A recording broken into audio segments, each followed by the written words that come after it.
Folks, again, welcome back into 3Zen. I always put a premium on flying and doing the best I could at the job I had. A lot of times it didn't matter what job I had, but I was bound and determined to do my very best at that job, whatever I was assigned. That was kind of my philosophy. And then later, Mikey and I were talking about this, and Mikey said, "You know, Bob, one of the things about being a squadron commander," he said, "if you're not the best pilot in that squadron, you ought not be the squadron commander." And he and I both held to that. Mikey was a special ops H-3 pilot, and of course I flew 38s. And later, Mike became the squadron commander of a unit in Myrtle Beach and then one over in Korea. But we both held to that. If you're not the best pilot in that unit, at least you ought to be striving to be. All right, that's kind of the introduction.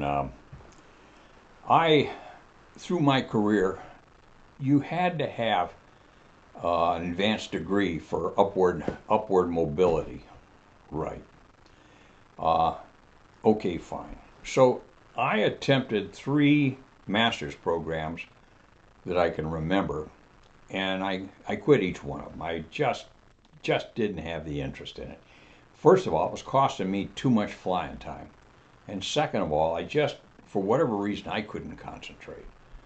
So I just kind of blew them off. Um, and then the lieutenant colonel's promotion board results came out, and I made the list without a master's degree. I also did not have Air War College, but I had a strong OER, Officer Efficiency Report Index, that reflected my philosophy with doing a good job. But be that as it may, it would not have been good enough for a squadron commander job or anything in that order. And the last thing I wanted to do was to be out on Lackland marching a bunch of kids around a parade ground. I had no interest in that at all. At any rate, I came out on the LC list, and this one morning, shortly thereafter, I get a call in from my squadron commander, Lieutenant Colonel Nick Ardillo. Now, I respected the hell out of Nick. I really admired him. I was fortunate. I had a lot of good squadron commanders and so forth like that. And I just really respected the hell out of Nick. So he calls me in one afternoon and he says, "Shut the door." And I'm like, "Oh, God, I don't like it when I have to shut the door." So I shut the door, pulled open his bottom drawer, pulled out a couple long necks. And he says, "You came out on the lieutenant colonel's list." He says, "Whoop-de-doo."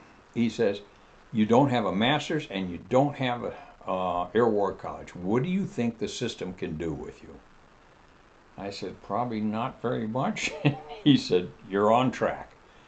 So he said, "But the reality, Bob," he said, "I think you could do a lot of good for the Air Force, but," he says, "the competition is just too stiff if you don't have those." He says, "I looked it up, point 0.3 or point 0.03, whatever the number was, of eligibles without a master's or without war college. Only point 0.3 made lieutenant colonel." So he said, "You were very, very lucky there. But going beyond," he says, "I don't think there's a lot of hope in that vein if you want a decent job, if you will." I said, "I know," and I knew what he was saying. Oh, good Lord, I knew what he was saying. So we finished the beer, and I went home. Next day I came in, went over to the education office and enrolled in Air War College, and then signed up for a master's degree over at Fort Sam with Webster University. And in the ensuing 18 months, I was able to complete both my master's and Air War College, and subsequently ended up being assigned to the 12th Student Squadron as a squadron commander. So that's kind of the short story about how I got to be a squadron commander in that vein. And I will always be indebted to Nick for that. I really, really did appreciate that. So that's just a short story there I want to tell you about. At any rate, Bobo, base gear, stop.